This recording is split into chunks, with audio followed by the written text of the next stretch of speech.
Hey, Dave Fannin here with the Body Form Personal Training Fitness Bootcamps. Don't waste your valuable time. 9 tips to maximize your time in the gym.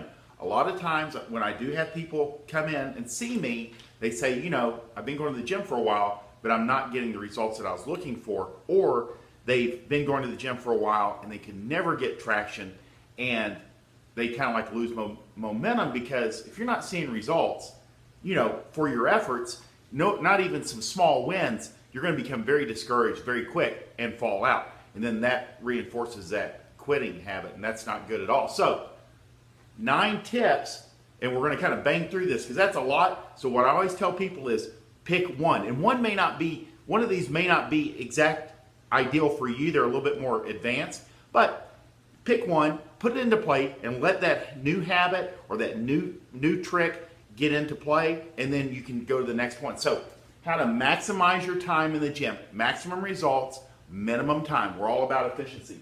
Number 1, be focused. When you see veteran lifters able to shoot the breeze and then get right back into a set, that's because they've been training for some time. They're very good at flipping that switch and being able to focus and become intense in a short amount of time. When you're beginning though, you do have to kind of set yourself, I'm going to focus in on this workout and not allow any distractions. That's why when you see people at like some of the bigger gyms, if they're training by themselves, they'll have the headphones in because it helps them stay focused. And that's what you need, or a partner that will help you stay on track. And you have to practice this just like you practice any other habit. Is for the next 20 to 30 minutes, I'm going to focus only in on this workout and focus in, no phone, no texting, put it on airplane mode. Don't take any incoming messages. And quite often you'll see these guys, they kind of, what we say like in monk mode, they don't even talk to anybody. And that's totally fine. But you need to be able to learn how to turn on that intensity switch and focus and get the most out of your workouts. Turn the focus on, turn the focus off. You don't have to be intense all the time. And that's something that you can practice and you get really good at it. And that's where you kind of get in the zone and your workout flies by and you feel good. Be focused. Number 1. Two, be confused. In the first year to 2 years of training, here's the good news.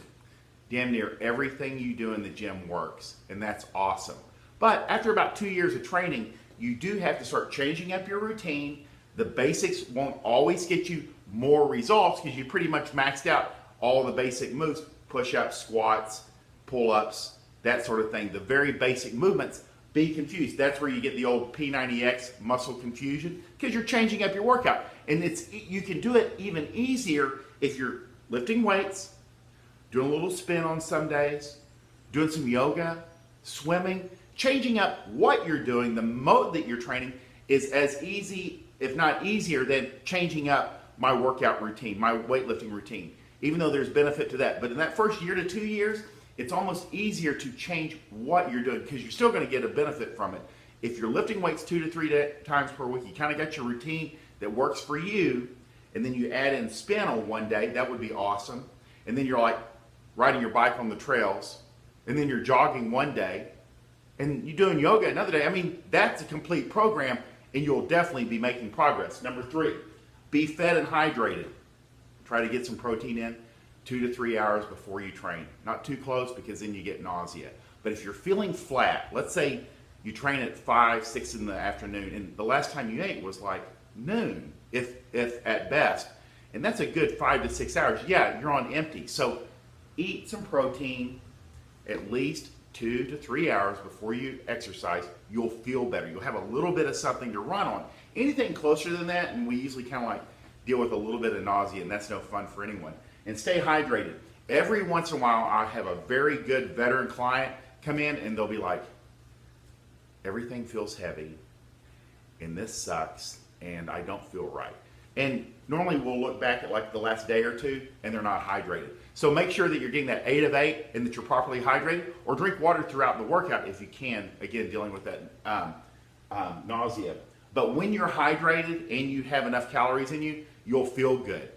And that works. And again, for my beginners, the first couple of weeks that you're training, you kind of have enough reserves, but after you've kind of been on like somewhat of a cleaner diet, you'll start running out of reserves. You have to kind of feed the machine as you go along.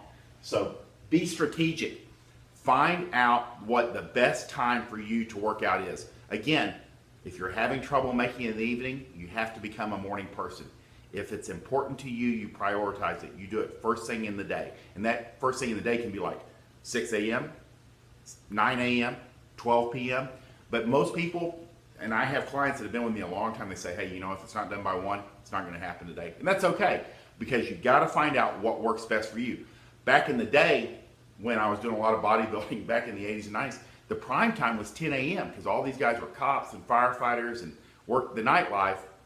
And they found that 10 a.m. after working until about 2 or 3 was enough time for them to make it first thing in the day, and then they were awake enough and they felt good. But you have to find the best time for you, and sometimes it's just the best time that you can actually get it in for a lot of very busy professionals. Be watched. When you have somebody right there with you, having a training partner, or a coach right there, you'll do better. Somebody to watch your form. And the research shows that when you have a set of eyes on you, you will tend to perform better. I don't know if it always translates like if you have a video camera on you, but anything recording or watching what you're doing, there's no downside. You can always check your form that way. But being watched will help you do better. Be caffeinated. There's no downside. We recommend Spark about 30 minutes before you work out, and caffeine is the most heavily researched supplement drug ever. And it will help you with 3 things. It will help you with focus, energy, and it's an appetite suppressant. And I recommend Spark, especially for my newer clients, because energy, they're coming and they go, I've got no energy and I want to feel good again. And the Spark, or the caffeine, wherever you get it from, coffee, Spark, that sort of thing, will help you have a little bit more focus, have a little bit more energy, and you get a little bit more out of each workout. Therefore, you see results sooner. You get those small wins, you're moving right along. That's how important it is. Those small wins help keep you motivated in those first few weeks and months when you're like, oh, I don't know if this is going to work out for me. And you just keep going, because that's showing up. That's what's going to pay off. Be pumped up. Mentally, you have to focus in. There's going to be about 80% of the time, you're going to have the ability. It's not going to be just like punching the clock. You got to be able to focus in and get the most out of your workout. Being able to push yourself up in that top 20% of performance, it never hurts. You know, not every day has to be an all-out effort, but every once in a while, on those days that you feel good, pushing it, and then on those days that you're not feeling it, you can just hold back. You punched the clock, you showed up, you did the job. But on those days that you feel good, go for it. There's no downside, and it's completely within your means. Be comfortable.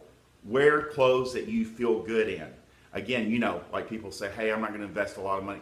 You know what? If you look good, you feel good. And I always recommend people invest in clothes that feel good when you're training, that move sweat away from the body, dry fit. Don't wear cotton anymore. It's not the 80s, and you can feel good. And if you look good, you feel good, be comfortable. Find things that work for you, and just know nobody cares. If you feel comfortable, that's all that matters. And the 9th thing is be smart. If you're not seeing the results that you want, hire a coach. There are 3 things that will make you bulletproof. A coach that specializes in what you want to accomplish, a group of like-minded people that are also looking to accomplish what you're looking to accomplish, and some people that have gone before you that can inspire you to keep going, that believe in you long enough for you to believe in yourself. And then the 3rd thing, the hardest thing to find, is a training partner, somebody that you can have an outside relationship with, that you also train with. It can be a friend, co-worker, family member, friend. These things work. But those 3 things together make you literally bulletproof in the gym, and helps you stick it with it long enough that this new habit can become your habit. Be smart. If you're stuck, hire professional help to get you where you want to be. And if you like this video, I hope it helps you, because this is different than most of my regular videos. It's a lot of points, but pick one, put it into play. I hope you like it. If you do like it below, share it, comment. And I'm Dave Fannin with the Body Firm Personal Training Fitness Bootcamps. Hope you guys have a great day.